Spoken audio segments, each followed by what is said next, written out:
was told that there were about 5,000 people who participated in the last Wyoming caucus. It looks like all of them are here tonight. Thank you. Thank you very much for coming out. And let me remind everybody that we've got a really important caucus here on Saturday. Doors open at 9 a.m. Let's be there. Let's win in Wyoming.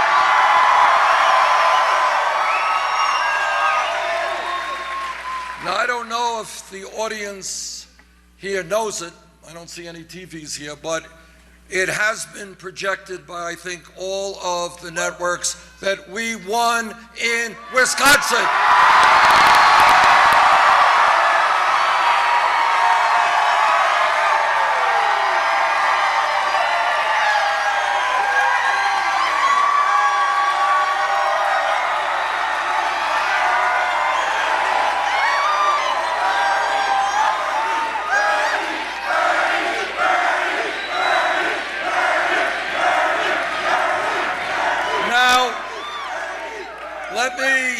Let me say a word. Well, maybe two words, I don't know, about what momentum is all about.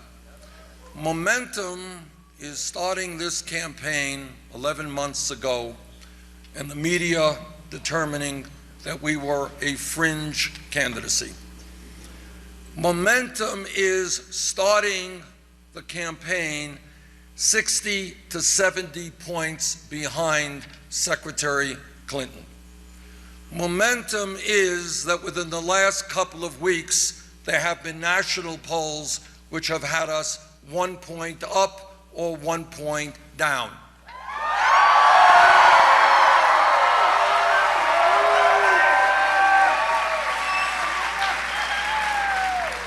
Momentum is that when you look at national polls or you look at statewide polls, we are defeating Donald Trump by very significant numbers.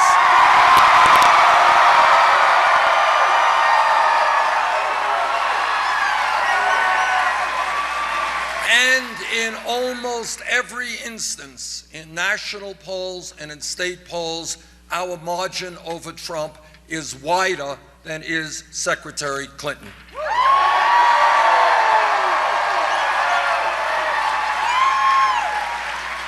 With the victory in Wisconsin tonight, and let me take this opportunity to thank the people of Wisconsin for their strong support.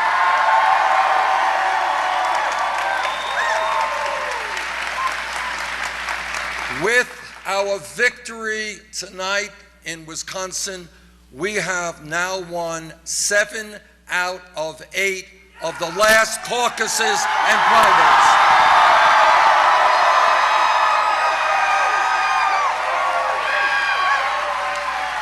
And we have won almost all of them with overwhelming landslide numbers.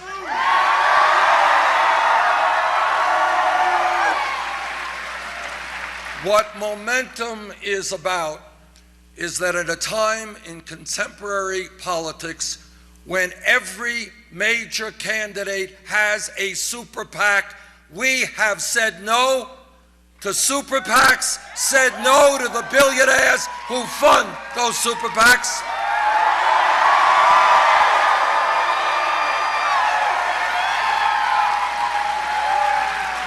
And what we have done is, in an unprecedented manner in American history, we have up to this point in the campaign received over 6 million individual campaign contributions.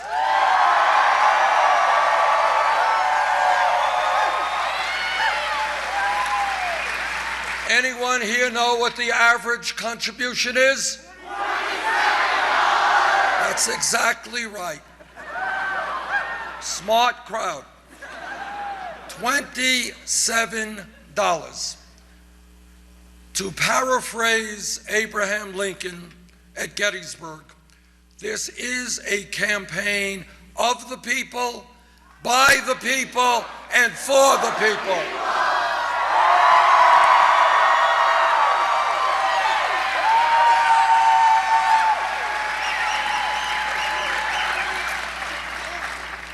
We have decided that we do not represent the billionaire class.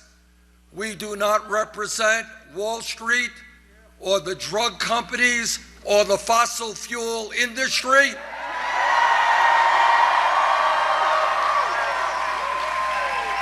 And we do not want their money.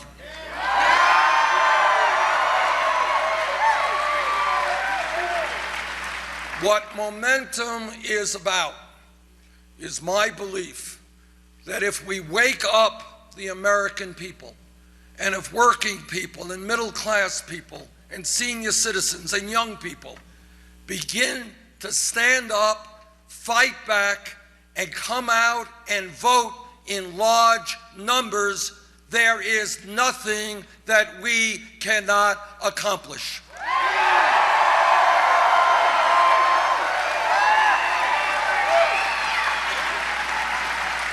And what we have been seeing throughout this campaign is extraordinary voter turnouts in state after state after state.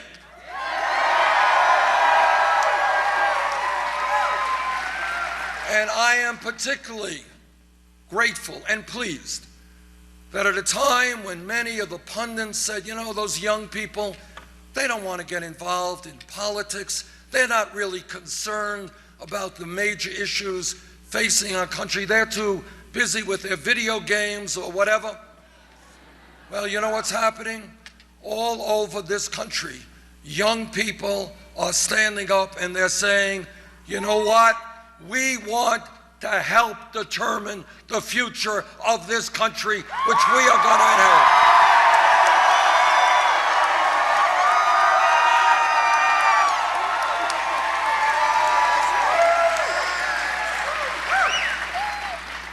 What Momentum is about is that all across this country, the American people are looking around them.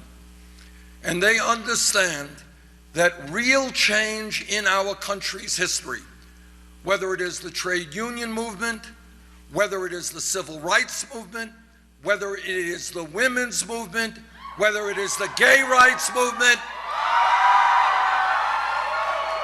they understand that real change never, ever takes place from the top on down.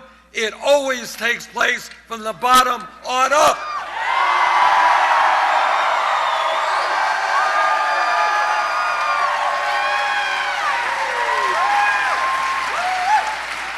And today, from coast to coast, and I have been from coast to coast, been in California, been in Maine, been in a whole lot of states in between.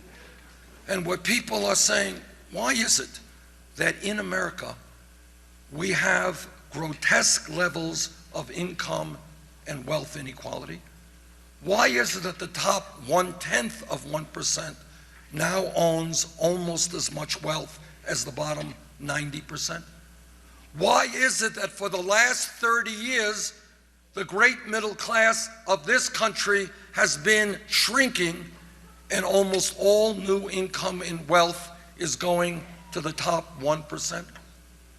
The American people are asking, why is it that women go to work tomorrow and they're earning 79 cents on the dollar compared to men?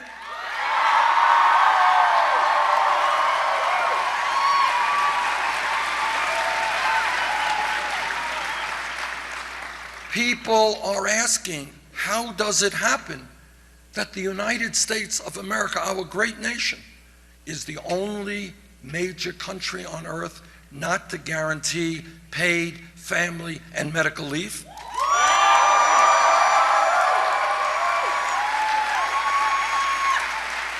There are women giving birth in Wyoming and Wisconsin and Vermont today, but they're going to have to go back to work in 2 or 3 weeks because they don't have the income to take care of their family, which is why together we are going to pass 3 months paid family and medical leave.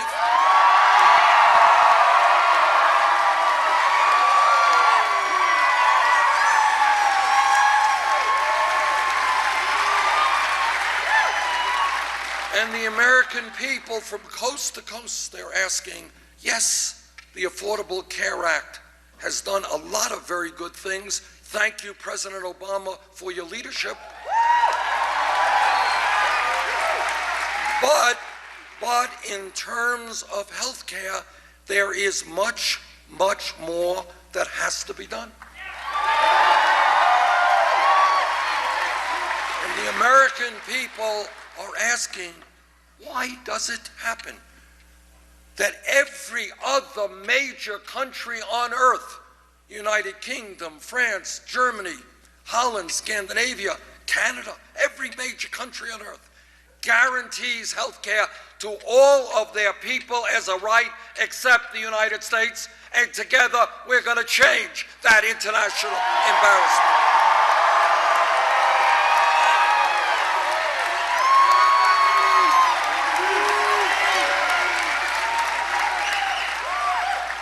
And the American people are asking, and young people are asking, why is it that when we are living in an increasingly competitive global economy, why is it that kids are graduating college $30,000, $50,000, $70,000 in debt?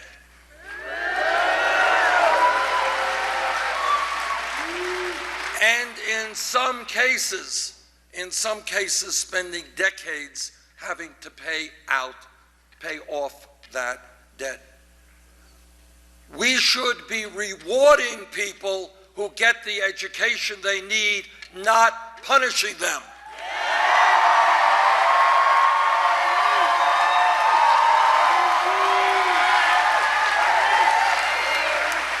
And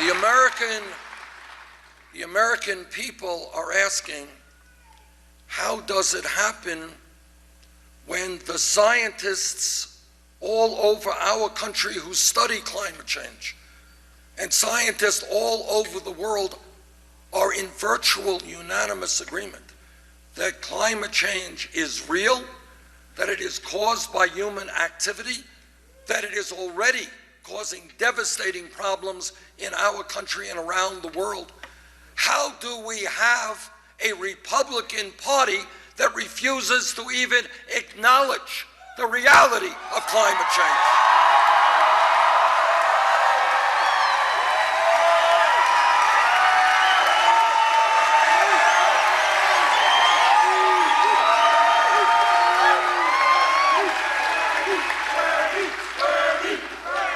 And the American people are asking, how does it happen that we can spend trillions of dollars fighting a war in Iraq that we never should have gotten in the first place,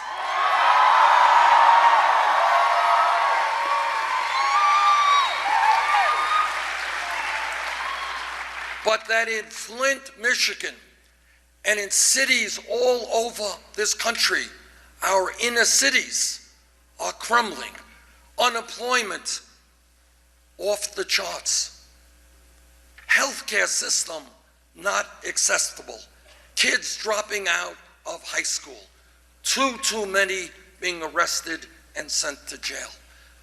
How come we can rebuild the infrastructure of Iraq and Afghanistan, but we cannot rebuild our own crumbling infrastructure?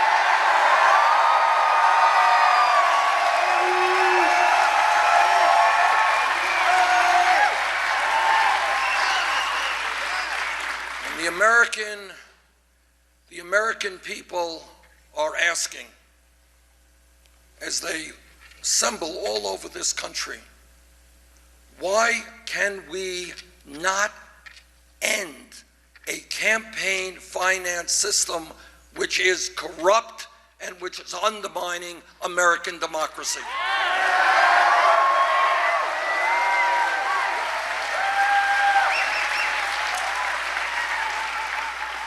Democracy is not a complicated process. It means that you have a vote, and you have a vote, and you have a vote, and majority wins. What democracy is not about is billionaires buying elections.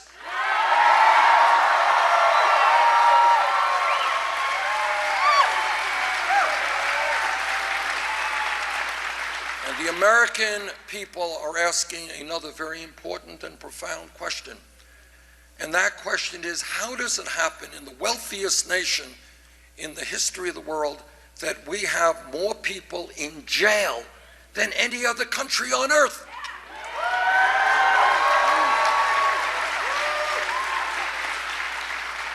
And what the American people are saying is that now is the time to invest in our young people in terms of jobs and education, not jails and incarceration.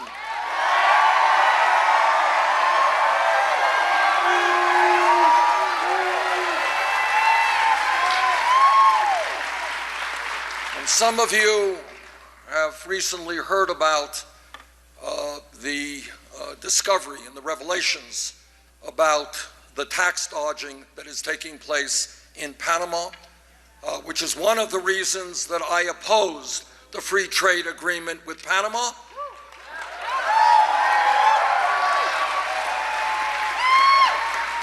And one of the reasons I was on the floor of the Senate talking exactly about what I feared would happen, and that is wealthy people and large corporations figuring out ways to avoid paying their fair share of taxes.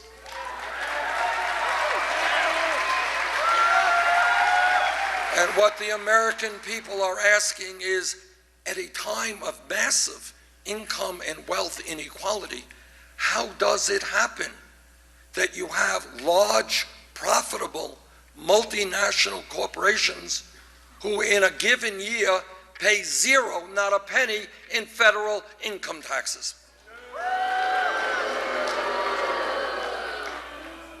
Now, change, real change, comes about, whether it is fighting racism, worker exploitation, sexism, homophobia.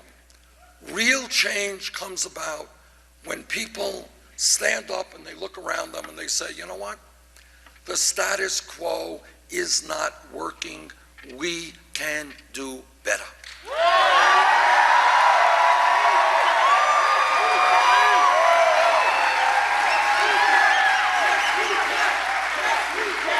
And let me give you, I can give you many examples, but let me give you the most contemporary example of what happens when people stand up and fight back.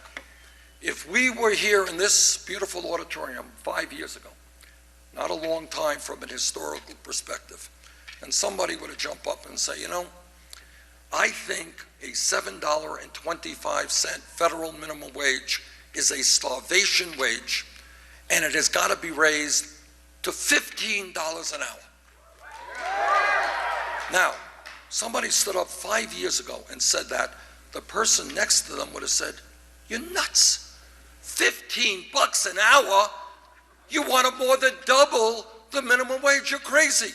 Maybe we get it up to $8, $9 an hour, but $15 an hour, you're dreaming too big. Sound familiar? You are unrealistic. It can't be done. Think smaller. But then what happened is fast food workers, people working at McDonald's, people working at Burger King, people working at Wendy's, they went out on strike. And I was very proud to join with those workers in Washington.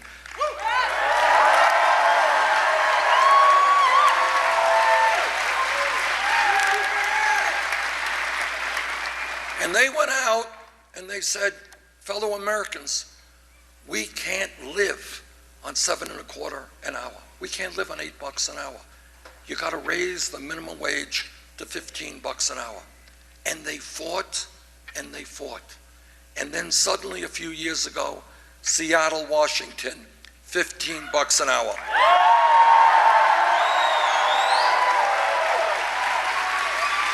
Los Angeles, San Francisco, $15 an hour. Oregon, $15 an hour. And in the last several weeks, in both California and New York, governors signed legislation for $15 an hour.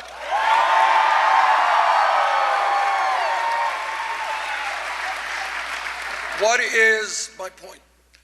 My point is that yes, we can change the status quo when we think big and when we have a vision.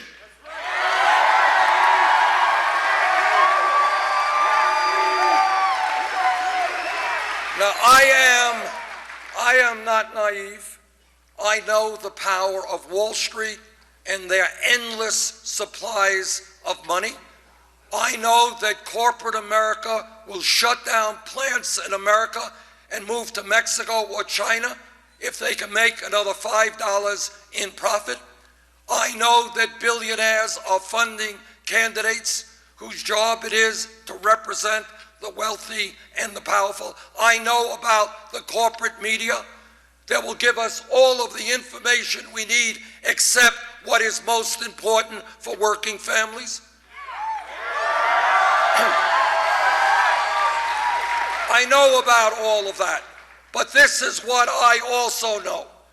I know that what history is about is that when people stand up and they say the status quo is not acceptable, we will not have children working in factories. We will not have working people on the job who have no power over those jobs. We will not continue to have segregation or racism or bigotry. We will not have women unable to vote or go to the schools they want or do the work they want. We will pass gay marriage in 50 states in this country.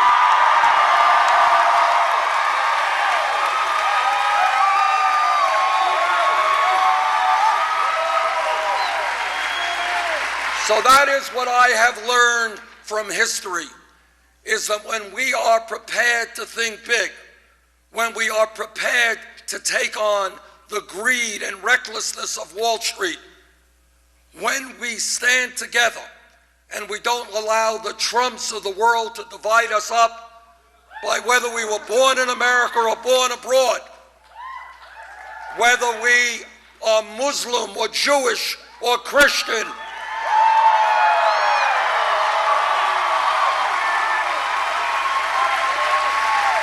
when we stand together, whether we're gay or straight, male or female, yes, we can create a government that represents all of us and not just a handful of wealthy campaign contributors.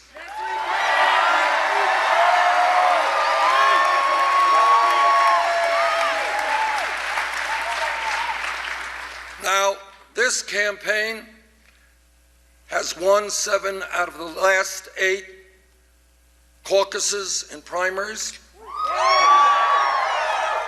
With your help on Saturday, we're going to win here in Wyoming.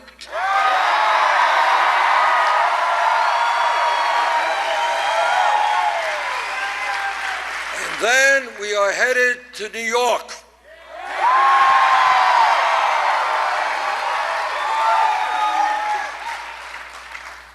And I know a little bit about New York because I spent the first 18 years of my life in Brooklyn, New York. Now, please keep this a secret. Do not tell Secretary Clinton. She's getting a little nervous, and I don't want her to get more nervous. But I believe we've got an excellent chance to win New York and a lot of delegates in that state.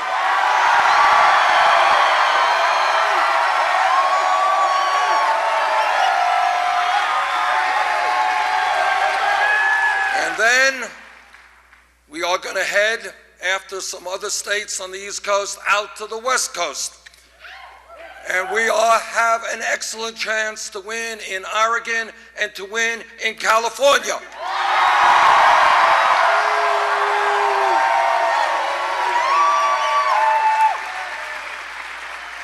And I think that a lot of these super delegates are going to be looking around them and that are going to be saying, which candidate has the momentum? Which candidate is bringing out huge numbers of people and creating huge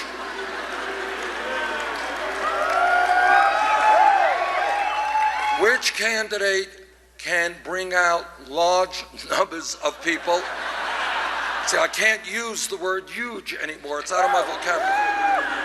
But we will win in November if there is a large voter turnout. That's what always happens. Democrats and progressives win when there is a large voter turnout. Republicans win when people are demoralized. This campaign is giving energy and enthusiasm to millions of Americans.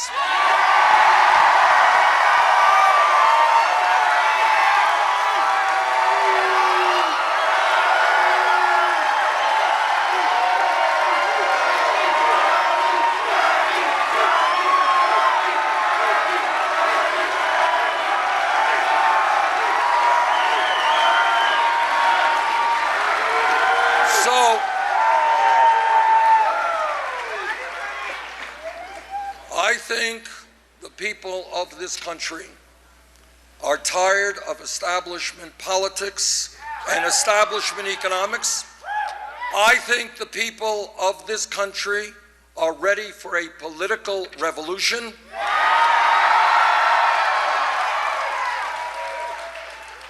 And if you ignore what you hear on corporate media, the facts are pretty clear. We have a path toward victory, a path toward the White House.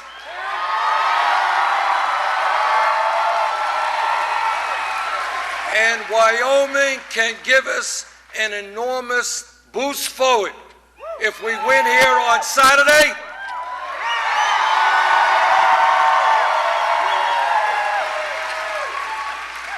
We often win, and almost always win, when the voter turnout is high. We do poorly when the voter turnout is low. Let us see on Saturday a record-breaking turnout here in the Wyoming caucus.